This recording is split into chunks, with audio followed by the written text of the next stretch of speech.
बीडचे शल्यचिकित्सक डॉक्टर अशोक थोरात यांनी आज स्वर्गवासी संतोष देशमुख यांचे बंधू धनंजय देशमुख यांची भेट घेतली आहे आणि त्यांच्या भेटीनंतर आपल्यासोबत आहेत धनंजय देशमुख भाऊ। जे डॉक्टर आरोप झाले होते थोरातावर, त्यानंतर त्यांनी तुमची भेट घेतली आहे, नेमकं भेटीमध्ये चर्चा काय झाली? डॉक्टर अशोकदादा थोरात हे इथं देशमुख कुटुंबियांना भेटायला आले होते। त्यांनी PM संदर्भातल्या काही गोष्टी सांगितल्या। तर आता मी तर त्या PMच्या किंवा भावाची हत्या झाल्यानंतर मी 8 दिवस 10 दिवस पूर्णपणे म्हणजे काय चाललंय काय होतं हे सगळं जे गावकरी आहेत, जे शिष्टमंडळ आहे गावातलं, त्यांच्यावर सोपवलेल्या गोष्टी होत्या। मग मामाची मुलं आहेत आमच्या, तर त्यांनी त्या गोष्टी योग्य केलेल्या आहेत असं गावकऱ्यांनी, जे आमच्या गावातले लोक आहेत त्यांनी सांगितलं होतं। काही गैरसमज झाला असेल तर मला सांगा।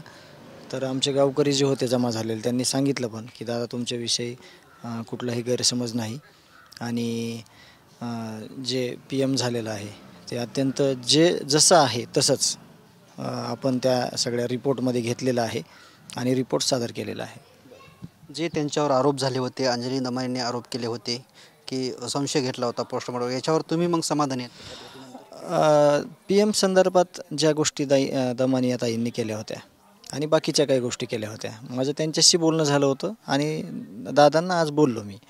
तर विषय ह्याच्यात कसा आहे माहिती आहे का, एक देशमुख कुटुंब पण अशा गोष्टीत अडकलेला आहे की जे हे सगळे लोक आहेत, सामाजिक प्रशासकीय, हे सगळे न्यायाच्या भूमिकेत आहेत। अत्यंत चांगल्या पद्धतीने ह्यांचं सगळ्या गोष्टीवर बारकाईनं लक्ष आहे आणि आम्हाला सगळ्यांवर विश्वास ठेवणं आमचं हे पण आमच्या देशमुख कुटुंबियाचं काम आहे। तर एकाच दुसरा मागं पुढं विषय होत असतो, समज गैरसमज पण होत असतात। तर यातून हा झालेला भाग आहे एक। त्या संदर्भात दादांशी चर्चा झाली, तर कुठलाही निसंकोचपणे तुम्ही या गोष्टीमध्ये विश्वास ठेवा, असं चुकीचं काही ह्याच्यामध्ये होणार नाही आणि घडलंही नाही असा त्यांना विश्वास दिला।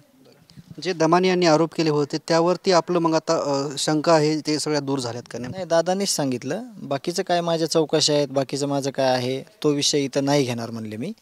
जो PMचा विषय आहे तो एकदम प्रामाणिकपणे चांगल्या पद्धतीने केला आहे। मग ते जे विषय बाकीचे आहेत तर ते त्या संदर्भात मला त्यांनी काही बोलले नाहीत, म्हणून मी पण त्यांना सविस्तर त्यांच्याविषयी बोललो नाही। निश्चितच हे होते धनंजय देशमुख। कॅमेरामन आप्पासाहेबसह मी रमेश चेंडके, TV9 मराठी, मस्साजोग, बीड।